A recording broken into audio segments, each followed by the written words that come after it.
Drop your country and your time in the comments right now before we start. I'm watching every single one. Now, let's go. She had read his letters so many times the paper had gone soft at the creases. Quiet man, clean house, no raised voice, and she had believed every single word. She had sold her father's furniture, packed her whole life into one carpet bag, and ridden 800 miles on a westbound train to marry the man who wrote them. What she did not know, stepping off that train into the cold Colorado mountains, was that the man who wrote those letters had been dead for 3 months. What she could not have known, what no letter, no advertisement, no amount of prayer could have prepared her for, was the kind of man who had sent for her anyway. He was standing at the far end of the platform. She saw him before anyone pointed. Every living thing on that platform, horses, dogs, men carrying rifles, had moved away from him the way every living thing moves away from something that does not belong in the soft world. He was enormous, dark, scarred from eye to jaw by a blade that had tried to unmake his face and failed, and he was looking past the train at the mountains behind it, as if he was still deciding whether he should have come at all. She looked at him and felt her whole careful plan go cold in her chest. Then she picked up her bag and walked toward him anyway, because Coralie Voss had never once in her life let fear make her decisions. She stopped 3 feet from him and said, "Are you Mr. Greer?" He looked down at her. His eyes were the color of a sky before snow, gray, flat, and offering nothing. He said, "Elias Greer is my brother." She held up the letter. She said she was Coralie Voss from St. Louis, that she had answered the advertisement, that they were to be married today. He looked at the letter without taking it. Then he said, without blinking, without apology, without any understanding that these words were pulling the floor out from under her, "Elias is dead. Horse kicked him in April." She stood very still. The train behind her was already groaning, already starting to leave. She had 30 seconds to turn around, 30 seconds to get back on it, to go back to St. Louis, back to the boarding house and the dead man's apartment, and the landlord's knock, and the $10 in her coat, and the nothing that was waiting for her there. She stood very still and let those 30 seconds pass. She said, "Then who sent me the ticket?" He looked away from her eyes for the first time, just briefly, the way a man looks away when the answer is going to cost him. She filed that away. Then she picked up her bag and followed him to the wagon, because she had not come 800 miles to go back, and because something in the way he had looked away told her the real story had not started yet. The wagon rolled north into the Pine Mountains in the last copper afternoon light, and the silence between them was not comfortable and was not hostile. It was the silence of 2 strangers who were each trying to read the other without appearing to. She let it build. She was good at silence. Her father had taught her that silence was not empty. It was a container, and if you held it long enough, the other person would fill it just to make it stop. After 20 minutes, she asked, quietly and directly, "Who sent me the ticket, Mr. Greer?" He said, "I did." She turned to look at him. He kept his eyes on the road. She said, "You wrote the letters?" He shook his head. "Elias wrote them before he died. I found them in his desk. I sent the ticket." She turned that over. She said, "Why?" He said nothing. The horses walked. The pines rose on either side like the walls of something ancient. She said, "You sent for a wife you had never written to, never corresponded with, never made any promise to. And the reason you did it is something you are not going to tell me tonight." He said nothing. She looked at the darkening mountain ahead of them. She said, "That's fine. I'll find out." Something in his hands shifted on the reins. Not discomfort, something else. The beginning, she would later understand, of respect. The cabin sat at the ridge's edge in the last of the light, low and dark and hand-built, from logs so old they'd gone the color of charcoal, with a wide meadow in front catching the dying gold like a bowl. She climbed down from the wagon and looked at it and understood something immediately. A man who keeps his woodpile this precise, his fence posts this straight, his garden this carefully turned, that is a man who is holding himself together through order. who is terrified of what he becomes if he lets anything slip. She had known men like that. Her father had been one, in his quiet way. The difference was that her father's order had been soft, books alphabetized, columns balanced, the world kept gentle, by careful arrangement. This man's order was something else. It was the order of a survivor, of someone who had burned down once and was never going to burn down again. She picked up her bag and walked toward the steps. Behind her she heard him speaking to the horses, low, private sounds, nothing like words, and the horses turned their heads toward him the way flowers turn toward light. She stopped walking. She did not turn around. But she thought, there is something alive in there, under all that stone, something that has not forgotten how to be gentle. It just has nowhere left to put it. She walked inside. She put her bag on the floor. She looked at the fireplace mantel and saw a photograph, 2 figures, one of them almost smiling, and felt the shape of the whole story come clear to her all at once, the way a picture comes clear when you stop trying to focus on the parts and simply let your eyes go wide. She asked him that night, straight and simple, what his given name was. He was building the fire with his back to her, and he said, without turning, "Calhoun," she said. "Calhoun," just to hear what it sounded like.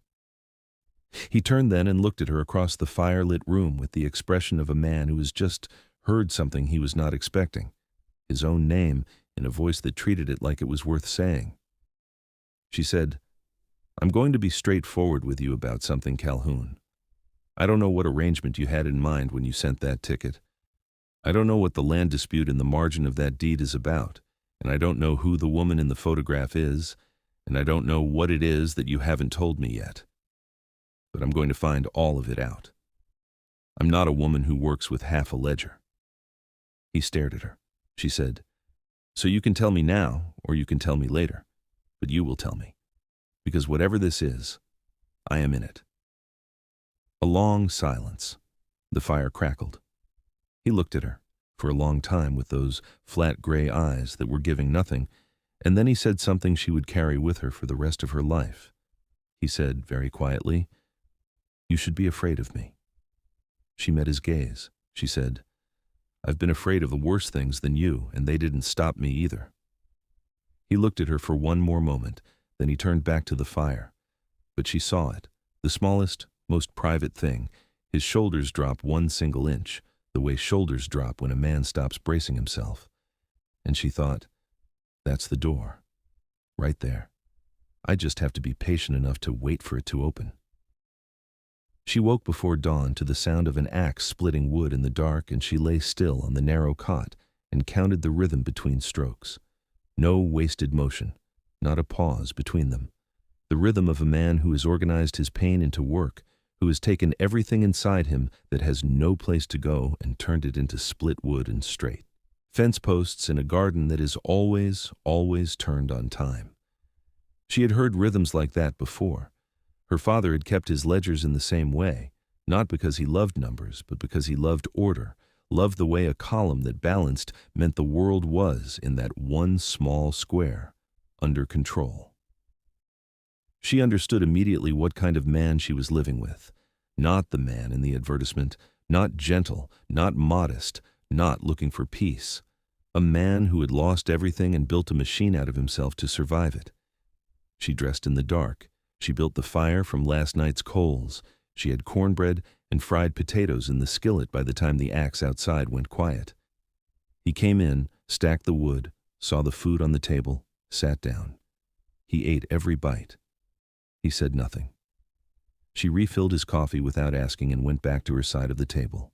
And she thought, you have been feeding yourself out of tins for 4 years. You have been completely, deliberately alone. And you sent for me anyway. There is a reason for that. And it is not the deed. 3 months before, she had been standing in her father's study in a dead man's silence, trying to calculate how long she had. Edmund Voss had kept books for a Missouri shipping company for 22 years, and he had died in 4 days from a fever that came without warning and left without ceremony and took everything with it. She was 24 years old with $10 in a carpet bag and a talent for figures that was worth nothing in a city where every respectable position for a woman was already held. The landlord came the morning after the funeral. 2 weeks, he said, with the sympathy of a man who means it, but is going to need the room anyway. She had stood in the center of that study and looked at the ledger books on the shelf in the empty chair, and she had done what she always did when the ground dropped out. She let herself feel the full weight of it all at once without flinching. 10 seconds, 20. She gave herself exactly 30 seconds of grief. Then she dried her face and went out to find the Frontier Gazette office because the world did not pause for mourning, and she had never once asked it to. But walking to the newspaper office, something happened that she had not planned for. She felt the particular loneliness of a person who has no one left to go home to, not the grief of losing her father, which was old and solid and manageable, but the newer and sharper loneliness of a woman who has just realized that the last person who truly knew her is gone, and the world ahead of her is entirely full of strangers. That was the feeling that stopped her at the notice board. That was the feeling that made her buy paper and write the letter before she left the building. The advertisement had said, "Quiet man, clean house, no raised voice, looking for a woman who wants peace more than adventure." She had written back honestly, her father, her love of figures and order, her belief in the value of quiet things. Elias had written back beautifully. His letters were warm and unhurried and full of the mountain he lived on, how the morning light came through the pines like copper wire, how the creek in the eastern valley ran clear over white stones even in August, when everything else went dry. By the fourth letter, she had told him more about herself than she had told anyone living. By the sixth, she had agreed to come. Now, rolling through the present tense mountain morning on the way to Harrowpeak for supplies, she watched the town come into view and watched what happened to it when it saw the wagon, the stiffening of the men on the boardwalk, the way women drew their children slightly closer, the silence that moved ahead of Calhoun like weather. She watched his face. He registered none of it. He had the stillness of a man who has been looked at this way for so long it no longer even touches him, which is not the same as being unaffected. It is the same as being exhausted by something so long you have stopped calling it exhaustion. He parked the wagon. He told her 1 hour. She went to the post office, and Vera Moss told her everything about Bess in 10 minutes flat. She walked out of the post office into the mountain air with the shape of 4 years of grief finely visible to her, and she stood on the boardwalk and let it settle. Then a smooth voice said her name behind her. She turned. The man with the dark eyes and the clean boots and the smile that was doing 6 things at once said his name was Denton Sharp, and her first thought, clear and immediate and absolutely correct, was, "This man is the reason Calhoun sent for me.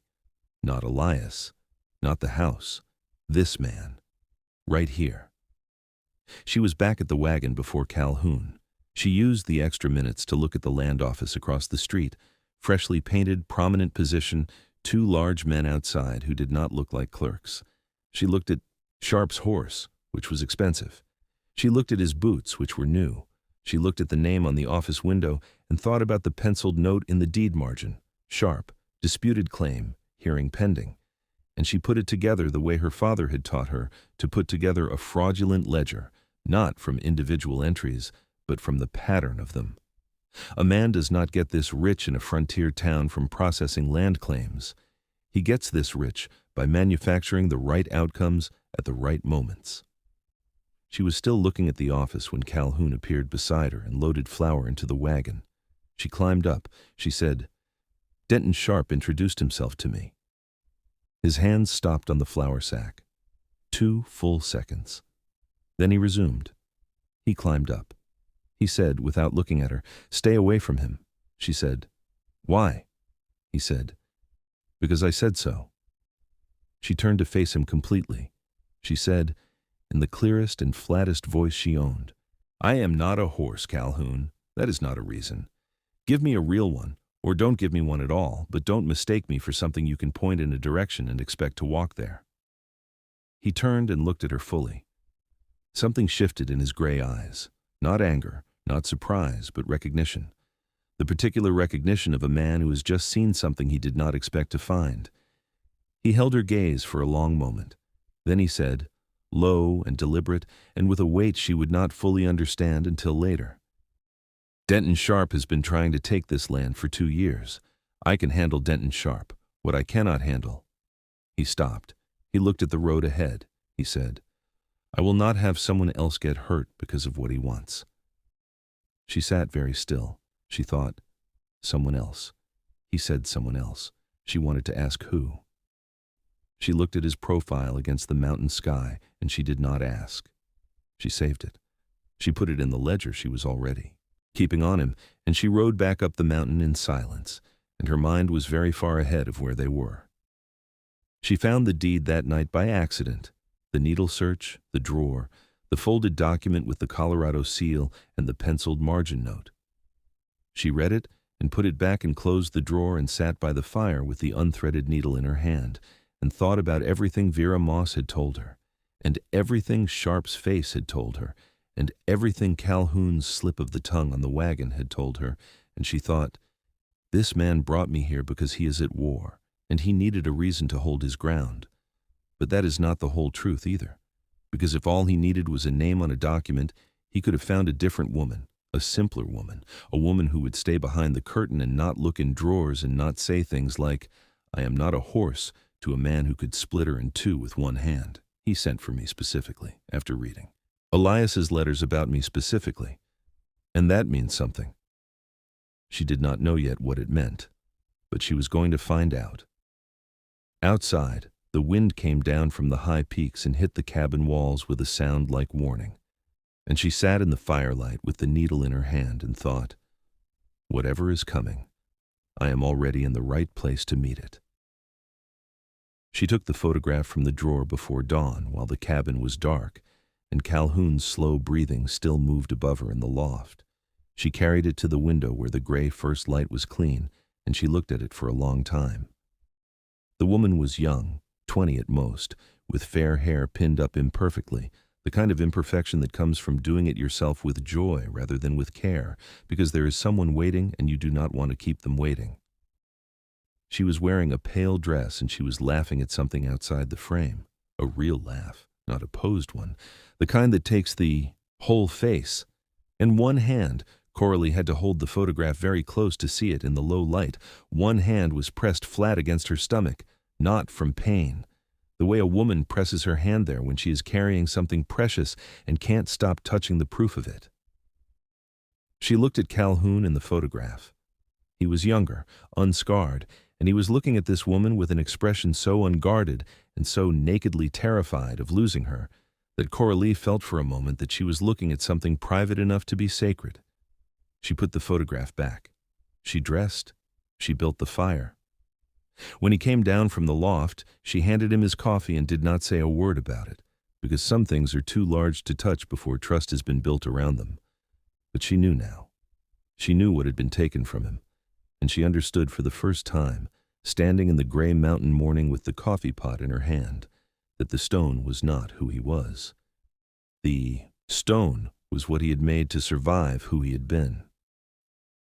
She rode into Harrowpeak alone 4 days later, because he had gone to the north fence line, and she needed the county record office, and she had not asked his permission, because she had not been raised to ask permission for her own actions.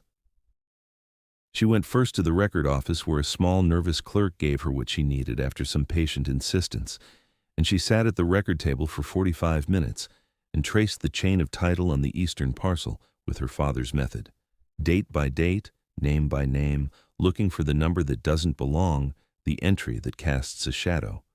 She found it in the third transaction. The lien notice Sharp had filed on March 12th described the parcel with boundary specifications from the survey that had been completed on March 20th, 8 days after the filing date. A document cannot reference information that did not exist when it was written. She wrote that down in small, precise letters and underlined it twice. Then she folded the paper and put it in her coat pocket and thanked the clerk and walked out into the mountain street and stood in the bright cold air and felt the particular satisfaction of finding the one broken number in a fraudulent column. She had it, not all of it, Not yet enough. But the flaw that would unravel the entire scheme, she had it in her pocket, and it was 8 days wide. She was walking back toward the livery when 2 of Sharp's men fell into step behind her, not close enough to touch her, close enough to be understood. She kept walking. She did not look back. She kept her breathing even and her pace steady, and she thought, he knows I went to the record office. He knows I found something. Good. Let him know. Let him be afraid of what I'm building, because I am just getting started. She told Calhoun that evening. She spread her notes on the table and walked him through the 8-day gap, the lien date, the survey.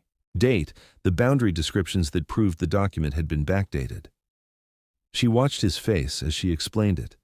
He was a man who understood land and boundary and survey work far better than she understood them, and she saw the moment of recognition cross his face, a slight tension in the jaw, the eyes going sharp and still, the way eyes go still when the mind has just snapped shut around something important. When she finished, he was quiet for a long moment. Then he said, "If that's in the county record," she said, "it's in the county record. I have it in writing." He looked at her notes. He looked at her. He said, "He'll move faster now, if he suspects you found it." She said, "He already suspects. His men followed me from the record office." He came very still. He said, "They touched you?" She said, "They walked behind me. No contact." His jaw had gone so tight, the scar pulled white. She said, calm and deliberate, "Calhoun, look at me." He, looked at her. She said, "I am not frightened. I am building a case, and the best thing Denton Sharp can do right now is exactly what I expect him to do next, escalate, because every move he makes from here is a move I'm going to document and use against him in that hearing room. Do you understand?"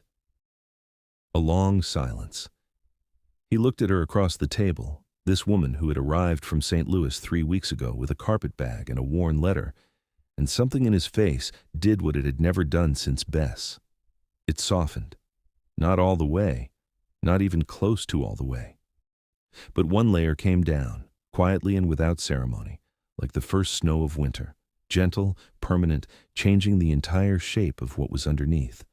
That night he sat across from her after supper and said, without looking up from the coffee cup in his hands, "The baby's name was Elias. After my brother." She went completely still. He said, "He lived one day. Bess, the labor went. Labor. Wrong. I rode for the doctor. The mountain was longer than the horse." He stopped. He tried again. He said, "When I came back and saw the light still on in the window, I knew before I opened the door. You know things like that. Your body knows before your mind does." She said nothing. She sat with the weight of it, and she did not try to make it lighter, because it was not the kind of weight that should be made lighter. It was the kind that should be witnessed exactly as it was. He said, 4 years I have been—" He stopped. He set down the cup. He said, quietly and with the difficulty of a man pulling something from somewhere very deep and very dark, "I am not the man in the advertisement. I know that. I am not a quiet man. I am not a gentle man. I do not keep a clean house because I am at peace. I keep it clean because if I don't, I—" He stopped again. She said, gently, "I know." He looked up. She said, "I have known since the first morning. Since I heard the axe." He looked at her for a long time. Then he said, so quietly she almost missed it, "You stayed anyway." She said, "I stay for the real things, Calhoun, not the advertised ones." He looked at her. He looked down. He said nothing. But she saw, in the slight opening of his hands around the cup, those enormous, careful, scarred hands, going from fists to open palms on the table in front of him, the most honest thing he had ever shown her. 3 weeks after Coralie Voss arrived on the Greer Mountain, the people of Harrowpeak began to talk about her. Not cruelly. The territory was not short on cruel talk, but this was different. The particular talk that starts when a town sees something it did not expect and cannot categorize. Vera Moss said she had read that deed like a lawyer. Old Hatch told his neighbor she had a look about her, the look of a person who has calculated the odds and decided they are in her favor regardless of what the odds say, the ranch hands. who had been in the dry goods store the day Calhoun had come through the door and made them leave without a word, said the woman had not moved an inch, had not flinched, had just stood there at the counter like a woman waiting for a train that was running slightly late. The consensus, arrived at over about a week and a half of accumulated observation, was that whatever Calhoun Greer had sent for in that mail-order advertisement, what had arrived was considerably more than advertised. Coralie knew none of this. She was too busy building the case that was going to keep this land out of Denton Sharp's hands to pay attention to what Harrowpeak thought of her. But Calhoun knew. He heard it when he went into town for supplies. He heard it, and he said nothing, and he carried it back up the mountain with the flour and the salt pork, quietly, like a man carrying something he is not sure he has the right to keep. Denton Sharp came on a Tuesday in June. She saw the landau from the kitchen garden, and she went to stand on the porch before he reached the fence because she wanted to be the first thing he encountered, and she wanted him to have to look up at her. She had thought about this moment. She had planned it. Sharp dismounted with his hat in his hands and his smile deployed at full power and began to speak. The Eastern parcel, the outstanding debt, the generous offer, the quiet resolution. He said it all pleasantly and at a measured pace, the performance of a man who has given it many times. She let him finish. Then she said, "The Lion notice you filed on March 12th describes boundary specifications from a survey completed on March 20th. She let that sit for exactly 2 seconds. That is not a clerical error. That is a document that was written after the date it claims to carry. The smile held for 3 full seconds. Then something underneath it shifted, cold and hard and done entirely with performance, and the real Denton Sharp looked at her from behind the expensive clothes and the frontier charm, and she saw him clearly for the first time. Not a schemer, not a fraudster, not a land-hungry opportunist. Something colder and more deliberate than all of those. A man who had decided very early in his life that the world owed him the best of it and had never once reconsidered. She held his gaze. She said, "You should have had the survey backdated as well. That was the mistake." He looked at her for a long moment. He said very quietly, "You're smarter than I expected, Mrs. Greer." She said, "Most people are." He put his hat back on. He left. And Calhoun, who had been standing at the corner of the cabin the whole time without a word, came to stand beside her on the porch and looked at the cloud of dust the landau left on the mountain road and said, "He'll come back," she said. "I know. And when he does, I'll be ready." He looked at the side of her face. She could feel it, the specific weight of his. Attention, the way it felt different from other people's attention, more present, more certain. She turned and met his eyes. He said, "I should have written the letters myself." She felt the full weight of that sentence. She understood exactly what it meant. She turned back to look at the empty road. She said, "You're writing them now." And she went inside. She documented everything from that point with the precision of a woman who had been trained to believe that a record not written is a record that does not exist. Every visit, every conversation, every pair of eyes she felt on the property after dark. She kept the notes in a leather folder she had bought at the dry goods store, and she added to it every evening after supper by lamplight, and Calhoun watched her do it from across the table and said nothing, and did not leave the table, which was his version of saying everything. One evening he asked her, without looking up from the harness he was mending, "What do you need from me?" She said, "Everything you remember, every conversation you had with Sharp, every date, every name of anyone present." He talked for 2 hours. She wrote everything down. When he was done, he looked at the pages she had filled and said, "Is it enough?" She said, "Not yet, but I know what I'm missing and I know where to find it." He said, "Tell me." She said, "The county surveyor who did the March 20th survey. I need to know who hired him and when the contract was signed. If the contract predates March 12th, it proves Sharp had the survey specifications before he filed the lien." A silence. Then, low and steady, "How do you know about survey contracts?" She said, "My father audited a shipping company fraud in 1869. The fraud was in the contract dates. He taught me everything before he told anyone." Calhoun was quiet for a moment. Then he said, "He must have been a remarkable man." She looked at the lamplight on the table. She said, "He was. The best I've known." A pause. Just a breath. Then, without planning it, without meaning to say it aloud, "Until recently." The room went very quiet. He did not move. She did not move. Then she picked up her pen and went back to her notes, and neither of them said another word about it, and neither of them needed to. If you're still here, drop one word in the comments right now: staying.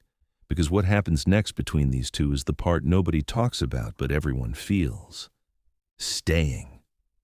Go.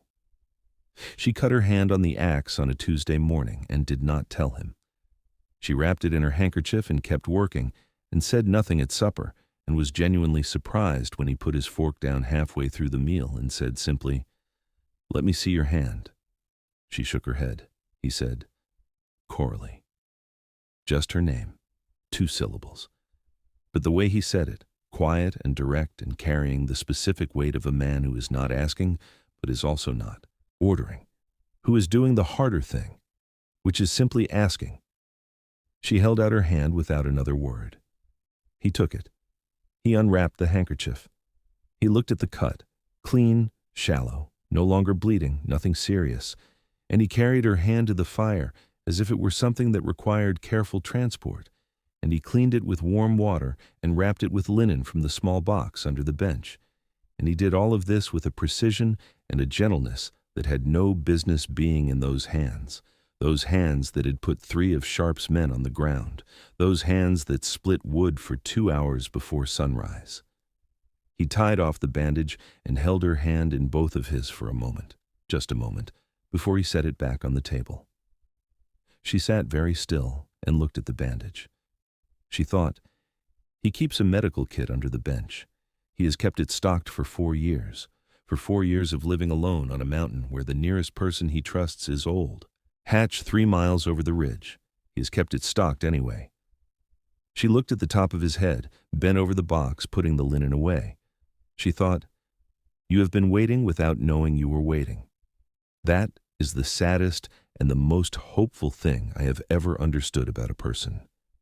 He taught her things the way a man teaches who does not know he is teaching, by doing them slowly in front of her and letting her watch. The wood grain and the axe, the berries along the south fence, which clouds meant weather and which meant nothing, which sound the creek made when it was running high and which sound meant it was running low. She paid absolute attention to everything. She asked questions with her hands rather than her voice, and he responded to that. She could see it, the way he seemed to breathe slightly easier when the conversation was physical rather than verbal, when understanding was demonstrated rather than spoken. She thought, he lived in his body for a long time before he lived in words, and then something happened that took the body away from him, and now he is in neither place, stranded in the middle distance between action and language, waiting for someone to give him back one or the other. One afternoon, she showed him something back. She walked him through the document analysis, laying it out the way her father had laid out a ledger, not with words but with her hands moving over the columns, showing him the shape of the fraud visually, tracing the timeline with one finger on the paper. He leaned over the table and followed her hands, and she felt him understand it, not the legal argument, but the structure of it, the architecture, the way one wrong number made the whole thing come apart. And he said, "Like a fence with a rotten post." She looked at him. He said, "Pull the post and the whole fence falls." She said, "Exactly like that." He looked at her. She looked at him, and something passed between them in that moment that was not romantic and not practical, but was both of those things combined into something larger, the recognition of 2 people who think in the same shapes, who see the world in the same underlying grammar. She turned back to the document. Her heart was entirely too loud for a woman looking at paperwork. The storm came on a Thursday evening with the violence of something that had been building all week and had finally decided it was done waiting. They were both inside, she mending, he working a length of harness, and the temperature dropped 15 degrees in 20 minutes, and the wind hit the cabin wall so hard the single-framed window in the north wall shuddered in its frame. The fire roared in the chimney, and the pines outside sounded like a crowd, a vast, dark, unanimous crowd, saying something in a language that had no translation. The first crack of thunder was so close and so enormous, it felt like a physical impact, a pressure against the chest, and she dropped her mending. She picked it up without comment. But the second crack, worse, closer, the kind that sounds like the sky is splitting along a seam, made her close her eyes briefly before she could stop herself. She opened them. He was watching her. She met his gaze. He did not look away. He said with no preamble and no decoration, "What frightens you?" She was so surprised by the question, not the fact that he had asked it, but the directness of it, the willingness of it, from a man who had barely spoken in the week since she arrived, that she answered honestly before she could decide what the honest answer cost her. She said, "Arriving somewhere and finding out it was never really for me." The fire crackled. The storm roared. He held her gaze for a long, waited moment. Then he said, quietly, and with the deliberateness of a man choosing each word, the way you choose a step on uncertain ground, "You arrived somewhere that was always for you. You just didn't know it was yours yet." She sat perfectly still. She thought, "That is the most he has ever said to me." She thought, "That is the most anyone has ever said to me." She said nothing. She picked up her mending. He picked up the harness. The storm raged outside, and inside the cabin the fire breathed, and the silence between them was the most full and warm silence she had ever lived in.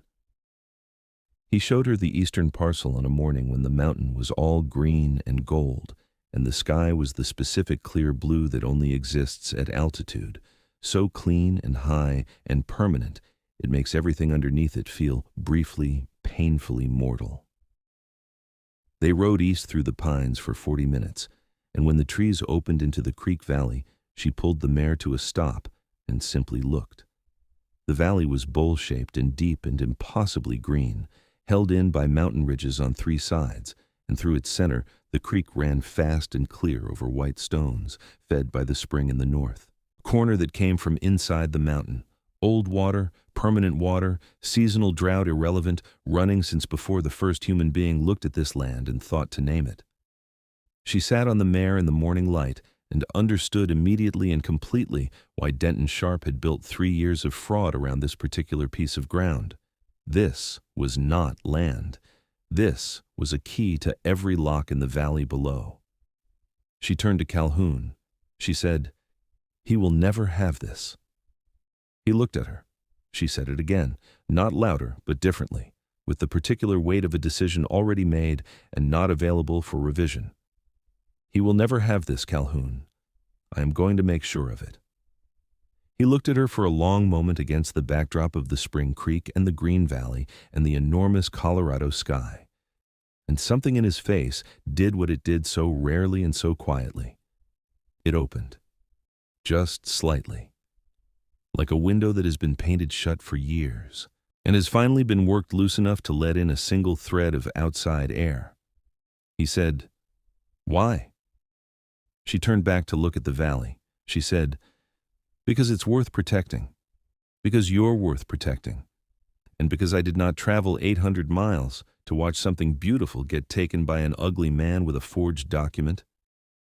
A long silence. The creek ran. The pines moved. He said, and his voice was different when he said it, lower, rougher, stripped of its armor. "No one has said that to me before." She looked at him. She said, "Then everyone before me wasn't paying attention." On the ride back, she found the final piece. She had been running the timeline in her mind for days, turning it the way you turn a problem when you know the answer is in it, and you just haven't looked at it from the right angle yet. And then, somewhere in the middle of the pine track, with the horse moving underneath her and the mountain light coming through the trees and copper shafts, it came clear. The surveyor's contract.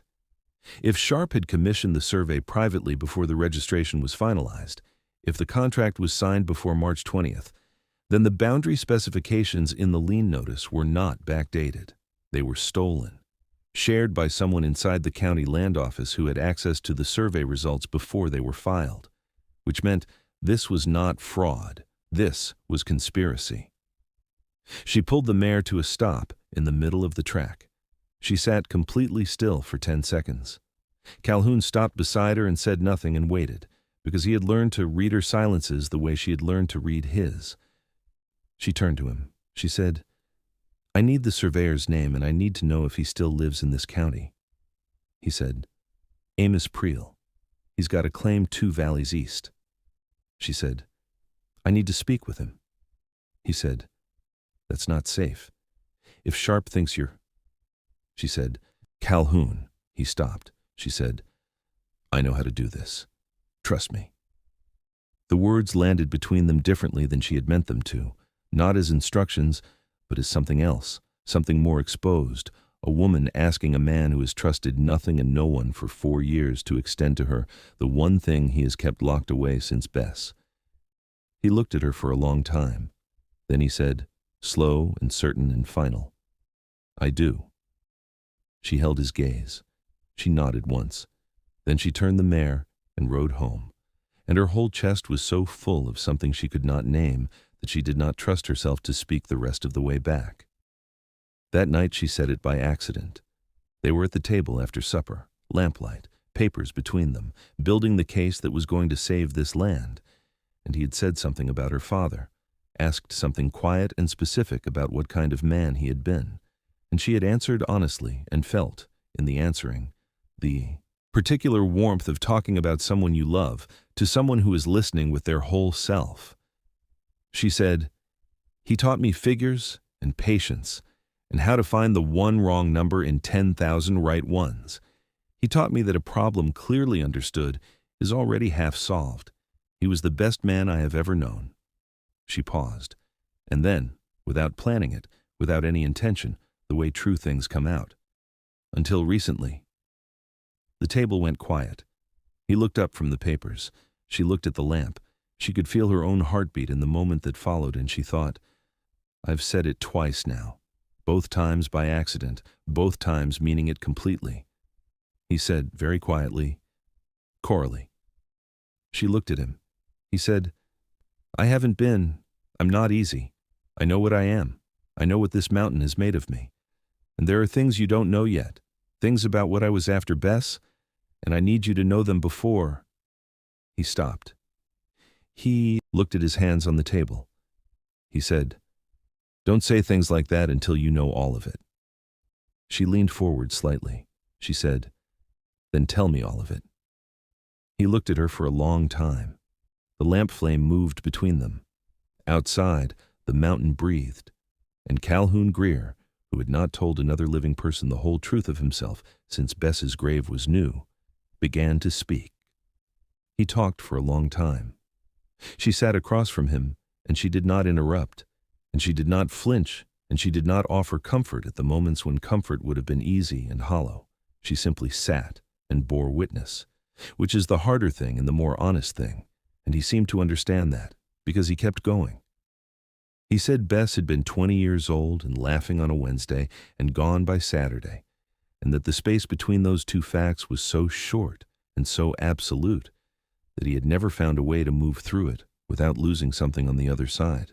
He said he had held the boy for one day, and that was long enough to know what he would have been, long enough to name him, long enough to make the burying of him the single most devastating thing Calhoun had ever done with his own hands.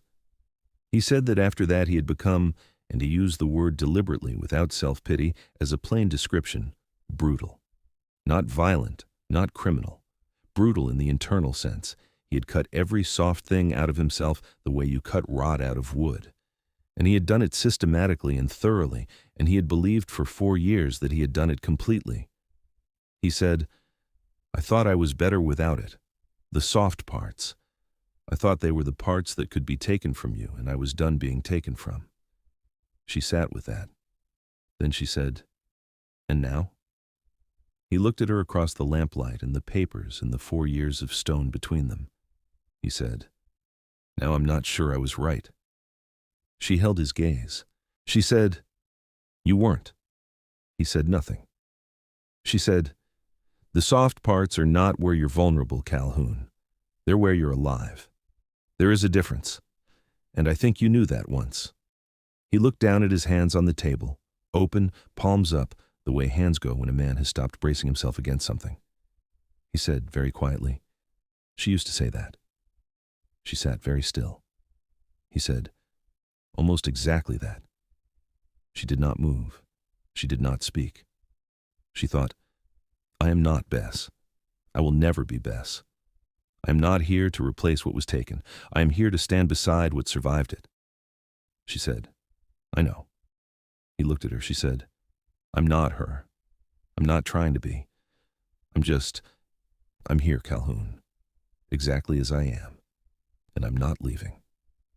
He held her gaze for a long, weighted, permanent moment. Then he said, rough and low, and with the full weight of a man saying the truest thing he knows, "I know you're not her." A pause. "You're harder to frighten." She felt the specific warmth of that sentence move through her like the first real warmth of spring. She said nothing. She picked up her pen. She went back to the case, and he sat across from her, and the lamplight held them both, and outside the mountain turned slowly in the vast Colorado dark. Amos Priel was a small, nervous man who kept a claim in the next valley and knew immediately why she had come, and was afraid of Denton Sharp in the particular way of a man who has made a decision he cannot undo and has been waiting for the consequence of it ever since. She rode to his claim alone. Calhoun had agreed to this on the condition that he would know her route and her expected time.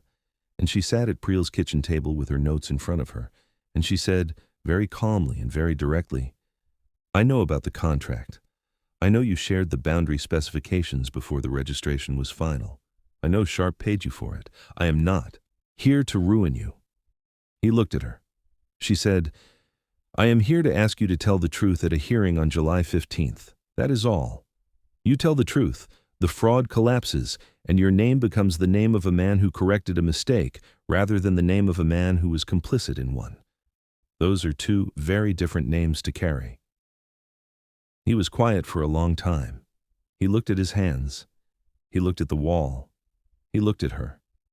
He said, "Sharp has friends." She said, "Sharp had friends. Past tense is where he's going."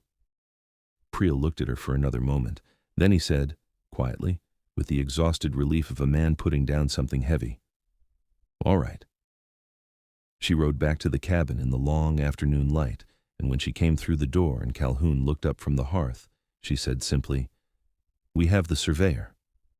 He looked at her. She said, "We have everything." And the expression that moved through his face in that moment, not triumph, not relief, but something quieter and more private, was the look of a man who has just watched someone do something extraordinary and is trying to absorb the fact that they did it for him. 3 nights later, they came for the barn. She woke to the smell before the sound, the bitter, irreversible smell of burning pine and old hay, and she was at the window before her eyes had fully opened. The barn was already burning hard and orange against the black sky, and there was nothing accidental about the way it was burning. She was off the porch before the horses began to scream. The 2 hours that followed were the most physical and the most clarifying of her life.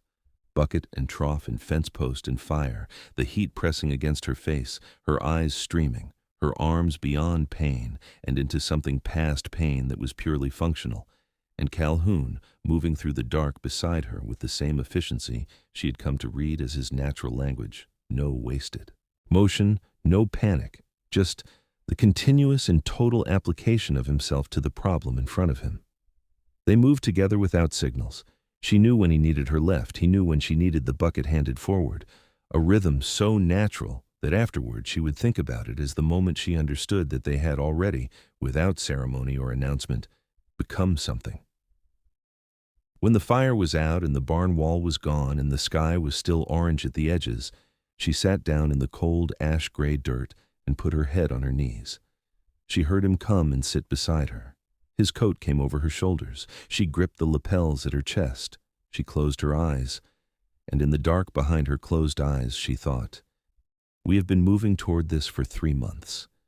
Everything before this was the story of how two people who had both been destroyed found each other in the wreckage and decided, without saying so, that this time they were going to build something that would not burn. The barn wall was gone by morning, and in the gray light it looked like a wound. Black-edged timber, scorched earth, the smell of it still sharp in the mountain air. She stood in the yard, looking at it with her burned left hand, wrapped in the bandage Calhoun had tied the night before, and she felt no grief and no fear. She felt clean, focused anger, the kind that does not cloud judgment but sharpens it, the kind her father had called righteous accounting, the anger of a person who has tallied the full cost of what has been done to them and is now entirely clear on what they are owed.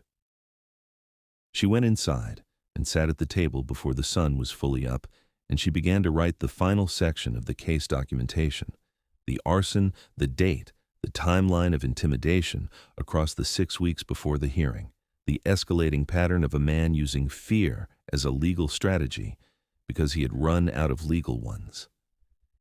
She wrote for 3 hours. When Calhoun came down from the loft, he looked at the pages on the table, and then he looked at her burned hand holding the pen, and he said, "Did you sleep?" She said, "Enough." He put coffee in front of her and sat down and picked up the first page and read. He read all 23 pages in silence. When he finished, he set the last page down. He said, "This is enough."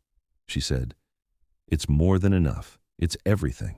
He looked at her face across the table and said, with a quietness that had nothing quiet about it, "Why are you doing this?" She said, "What do you mean?" He said, "You could have left. Any of the 12 times it would have been reasonable to leave. The platform, the first night, when you found the deed, when his men followed you, the night of the gunshot, last night." He looked at the burned hand around the pen. He said, "Why are you still here?" She put the pen down. She looked at him directly. She said, "Because everything worth anything has a cost, and I am not a woman who stops paying when the price goes up." He held her gaze. He said nothing for a very long time. Then he said, low and rough, and with the stripped-down honesty of a man who has run out of every defense he ever built, "I don't know what I did to deserve you sitting at that table," she said. "You sent the ticket." He said, "That's not enough." She said, "No, but it was a beginning, and you've done considerably more since." She picked up her pen. He stayed at the table. And outside the ruined barn stood in the morning light, and the mountain behind it was completely, permanently indifferent. And inside the cabin, 2 people sat across 23 pages of evidence and the full weight of what they had become to each other. And neither of them looked away. She rode to Old Hatch that afternoon and asked him to come to the hearing as a witness. He said yes before she finished the sentence. He had seen Sharp's men at the south fence line the night before. The fire had watched from his ridge with a long glass and written down what he saw in the back of his almanac, because Old Hatch, it turned out, was also a man who believed in the record. She copied his notes into her folder. She rode back through the late afternoon pines and thought about the hearing 5 days away, and felt the particular calm of a person who has done everything that could be done and is now simply waiting for the moment to arrive. She came back to the cabin to find Calhoun on the porch, sitting on the steps with his elbows on his knees. And there was something in the way he was sitting, not watchful, not working, just sitting in the last afternoon light, that stopped her at the fence for a moment. She looked at him. He had not heard her come back. He was looking at the mountain meadow in front of the cabin, and his face was open, unguarded in a way she had only seen it in fragments before. The stone entirely down, just for this unobserved moment, and what was underneath it was not hardness and was not grief, or not only grief, it was something else, something she had not seen there before. Peace, the beginning of it, the fragile, tentative, easily broken first edge of it. She tied the mare quietly and walked up the path, and he heard her at the last moment, and his face closed back up, but not all the way, not as far as it used to. He looked at her coming up the steps and he said, "Anything?" She said, "Old Hatch saw them. He has notes." He said, "Good." She said, "Yes." She went inside. He followed, and the door closed behind them on the mountain and the light, and inside the cabin something that had been very carefully and very slowly building between two people who had both been stripped of everything and had chosen, separately and then together, to build again. That something had a name now. Neither of them had said it yet. But it was there. It was entirely there. And they both knew it. He came with 4 men on a Wednesday evening, 5 days before the hearing. And this time there was no carriage and no charm and no performance of civility. There was Denton Sharp on a dark horse with hard eyes and a rifle in the scabbard, and the specific coldness of a man who has stopped pretending. Coralie saw them from the window and said Calhoun's name, once, quiet, no panic, and he was at the window in 3 strides. She said, "Wait. Let me hear what he says." He looked at her. She said, "I need him to say it in front of the mountain. Sound carries here. Old Hatch will hear." A beat. He stepped back from the door.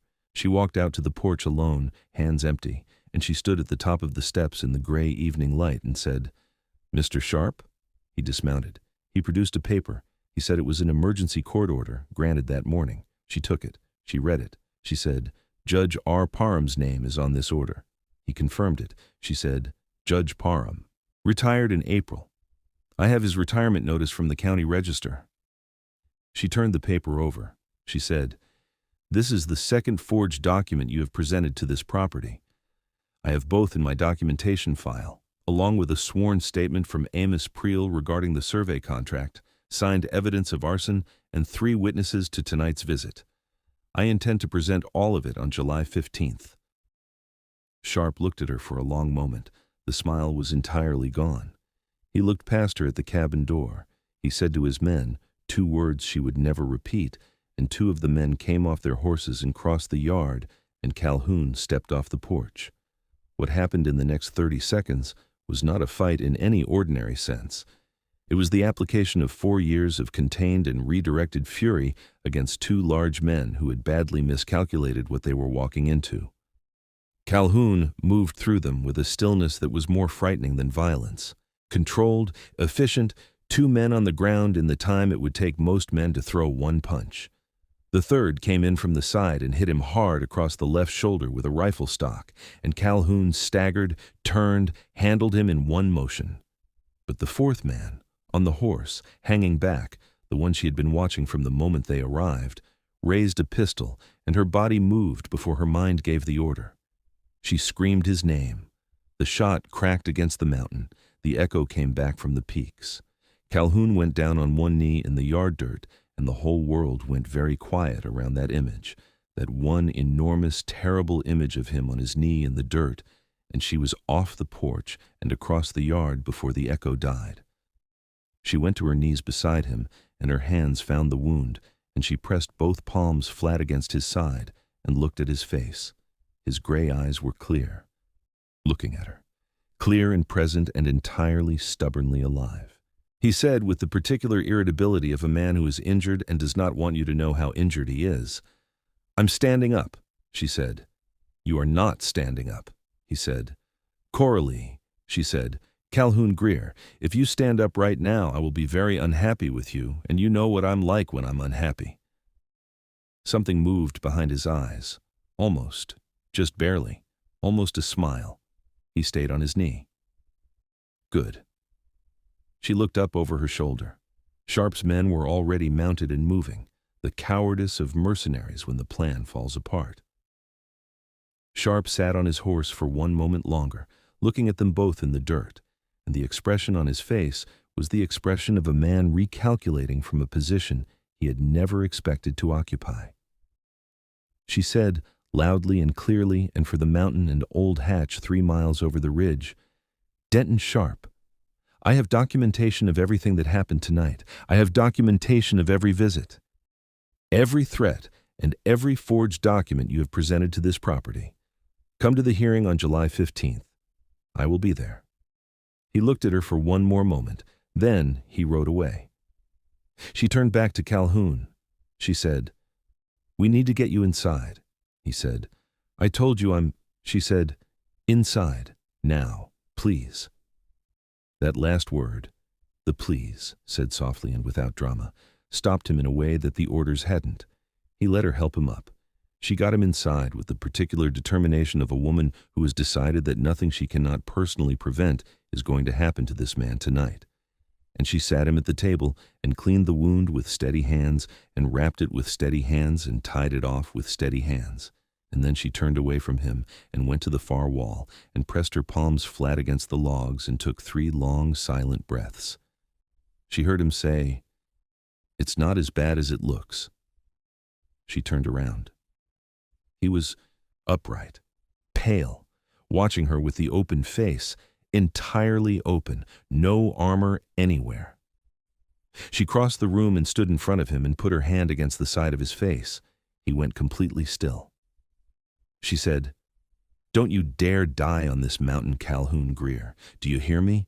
Don't you dare." He looked up at her. He said, rough and certain and with the weight of everything he had never said out loud, "I didn't come this far to leave you with an empty house." She felt those words land somewhere permanent in her chest. She held his face. He held her hand. He exhaled, long and complete and final, the exhale of a man who has been holding something alone for 4 years and has finally, irrevocably, set it down. He did not die. He was built from something the mountain had made over 34 years of cold and altitude and loss and stubbornness, and that material did not break easily. Dr. Crane came from Harrowpeak the following morning and said the wound was clean and that if no fever came by Thursday, the danger was past. And no fever came by Thursday. And Calhoun sat at the table and by the fire and bore the recovery with the particular resignation of a man who knows he has no choice and has chosen to reframe it as patience. She cooked and kept the fire and changed the dressings and read to him in the evenings, Middlemarch, because she believed in it the way her father had believed in balanced columns, as proof that order and meaning were possible in a disordered world. On the 3rd evening, he asked her, without looking up from the fire, to reread the previous chapter, because he had missed part of it. She turned back without comment and read it, and when she had finished, he said, still looking at the fire, she should have trusted him sooner. She looked at the page. She said, she was afraid of being wrong. He said, she was afraid of being right. She looked at him. He was still looking at the fire. She said, yes. She turned the page. She kept reading. Outside, the mountain held the long summer evening in its patient and enormous hands, and inside the cabin the fire burned and the words moved through the room like something alive. And Coralie Voss thought, I have been afraid of being right my whole life. I am done being afraid of that. She walked into the county court on the morning of July 15th with a leather satchel and 23 pages and the complete stillness of a woman who has done everything that could be done and is now here to let it speak. Calhoun was beside her, pale, careful, entirely and stubbornly present, because she had not asked him to come and he had come, which she understood to mean the specific thing it meant, and she held it close. The hearing took 40 minutes. The judge read the counter-documentation with the focused attention of a man who has seen fraud before and can recognize the quality of work that has exposed it. The backdated lien. The 8-day gap. Amos Priel's sworn statement about the survey contract. The forged court orders, both of them side by side, with the retired judge's name on both. Old Hatch's notes from the night of the fire, written in the back of his almanac in his careful hand. The pattern of intimidation across 6 weeks, documented date by date.